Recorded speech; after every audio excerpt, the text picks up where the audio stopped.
Hello friends, welcome back to ക്യൂസ്മാനിയ. അപ്പോൾ ഇന്നത്തെ വീഡിയോ എന്ന് പറയുന്നത് പരിസ്ഥിതി ദിന ക്യൂസിൻ്റെ ഒന്നാം ഭാഗമാണ്. അപ്പോൾ നമുക്ക് ആദ്യത്തെ ചോദ്യത്തിലോട്ട് പോകാം. ഒന്നാമത്തെ ചോദ്യം, ഭൗമ പരിസ്ഥിതിയെ എത്രയായി തരം തിരിക്കാം? ഉത്തരം: അന്തരീക്ഷം, ജലമണ്ഡലം, ലിത്തോസ്ഫിയർ, ജീവമണ്ഡലം എന്നിങ്ങനെ 4 ആയി തരം തിരിക്കാം. രണ്ടാമത്തെ ചോദ്യം, ഭൂമിയിലെ സർവ്വജലസമ്പത്തും ചേർന്ന മണ്ഡലമാണ്? ഉത്തരം: ജലമണ്ഡലം അഥവാ ഹൈഡ്രോസ്ഫിയർ. അടുത്ത ചോദ്യം, ഭൗമ ഉപരിതലത്തിലുള്ള വായുമണ്ഡലമാണ്? ഉത്തരം: അന്തരീക്ഷം. അടുത്ത ചോദ്യം, ഭൗമ ഉപരിതലവും കടൽ തറകളും ജലാശയങ്ങളുടെ അടിത്തട്ടും ചേർന്നതാണ്? ഉത്തരം: ലിത്തോസ്ഫിയർ അഥവാ സ്ഥലമണ്ഡലം.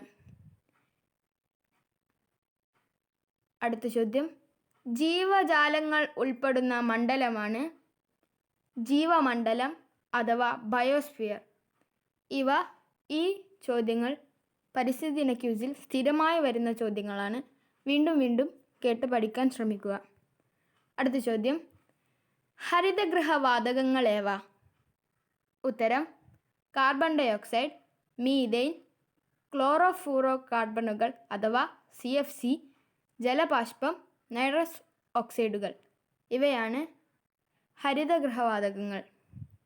അടുത്ത ചോദ്യം, പുകയും മൂടൽമഞ്ഞും ചേർന്ന് ഉണ്ടാകുന്ന അന്തരീക്ഷ മലിനീകരണം ഏത് പേരിലാണ് അറിയപ്പെടുന്നത്? ഉത്തരം: സ്മോഗ് അഥവാ പുകമഞ്ഞ്.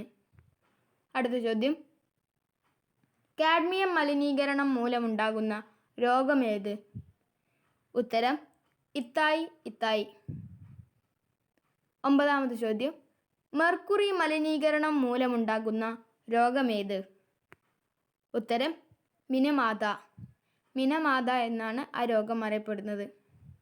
അടുത്ത ചോദ്യം, ശുദ്ധജലത്തിൻ്റെ pH മൂല്യം എത്ര? ഉത്തരം: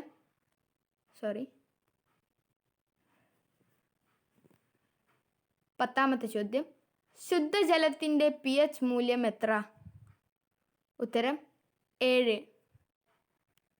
അടുത്ത ചോദ്യം, ജലത്തിലെ അണുനശീകരണത്തിനായി ഉപയോഗിക്കുന്നത്? ഉത്തരം: അൾട്രാവയലറ്റ് രശ്മികളും ഓസോൺ വാതകവും. അടുത്ത 12ാമത്തെ ചോദ്യം, ഇന്ത്യയിൽ ജൈവ വൈവിധ്യ നിയമം നിലവിൽ വന്നത് എപ്പോൾ? ഉത്തരം: 2002. അടുത്ത ചോദ്യം, അത്യപൂർവ ജീവമാർഗങ്ങളുള്ള പ്രദേശങ്ങൾ? ഉത്തരം: ബയോഡൈവേഴ്സിറ്റി ഹോട്ട്സ്പോട്ടുകൾ.